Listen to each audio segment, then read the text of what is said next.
Lalo na dun sa mga bago pa lang na dumating dito at nagsisimula pa lang dito, mahaba pa yung laban nyo. Kaya kung maaari, doblehin nyo yung pag-iingat nyo. Katulad nga ng sabi ko mga boss, kahit sang bansa naman, hindi lang dito sa Italia, kahit saan parte ng mundo, nag-e-exist or merong mga batas ng deportation. Yung ibang bansa mas maigpit pa nga eh. Talagang nangangatok sila sa loob ng mga bahay. Pero dito, sa awa ng Diyos, wala pa namang ganong klaseng mga sitwasyon na yung mga pulis isa nag-a-house to house para hanapin yung mga undocumented.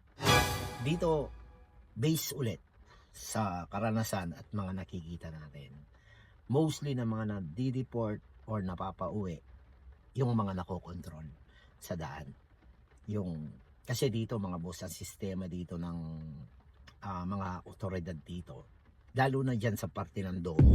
Matagal ako nagtambay dyan mga boss, kaya alam na alam ko. Dyan sa parte na yan, alam ko pinapasyalan nyo yan dahil siyempre center yan at pinapasyalan ng maraming Pilipino yan.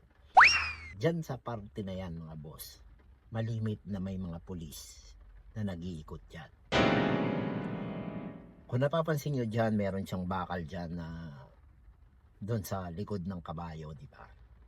Doon kami malimit na kaupo dati. Ngayon, kapag nakatambay ka dyan, o saan man parte ng domo na yan, nakatambay ka, may mga lalapit sa dyan na pulis at hihingi ng dokumento mo. Kasi, ano nila yon mga boss? May order sa kanila na gawin yon araw-araw. Kaya araw-araw nung ako pa ay tambay dyan sa domo, may mga nangyayaring control na ganyan. Nung wala akong dokumento, na-control din ako. Pero dahil hindi ganong maigpit noon, hindi naman tayo napauwi. So lalo na nung may dokumento na ako. Lagi ako nakokontrol dyan. Laging kukunin nila yung dokumento mo. Tapos i-check nila sa computer yung pangalan mo, kung may record ka or what. So ganon yung kaganapan dyan sa domo. So kung maiiwasan nyo mga boss, iwas muna kayo sa parte ng domo. Dahil dyan malimit na may nangyayaring kontrolan. So ngayon, kung hindi nyo naman maiwasan na gumala at pumunta dyan, so mag-iingat na lang kayo. Huwag na lang kayong mag-stay sa isang place na alam nyo baka malapitan kayo.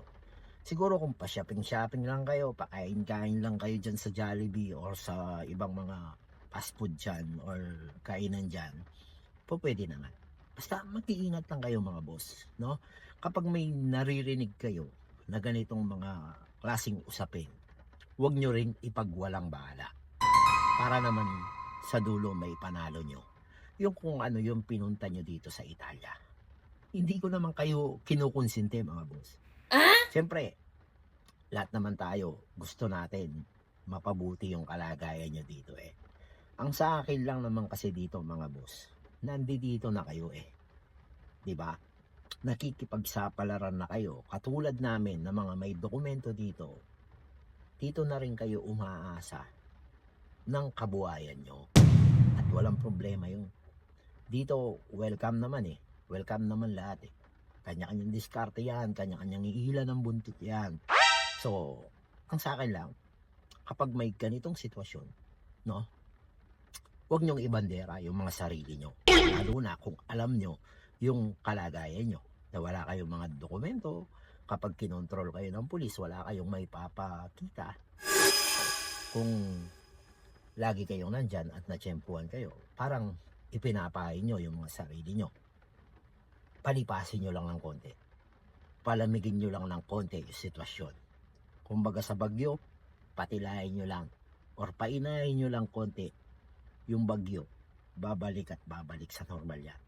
Then another year, another 2 years, another 3 years, 4 years, 5 years, hanggang sa magkadokumento kayo. So sana malampasan nyo lahat ng yun. Diba mga boss? So yun lang mga boss, ang bottom line lang ng vlog natin na to ay mag-iingat kayo kung gusto nyo manalo sa sugal na pinunta nyo dito sa Italia.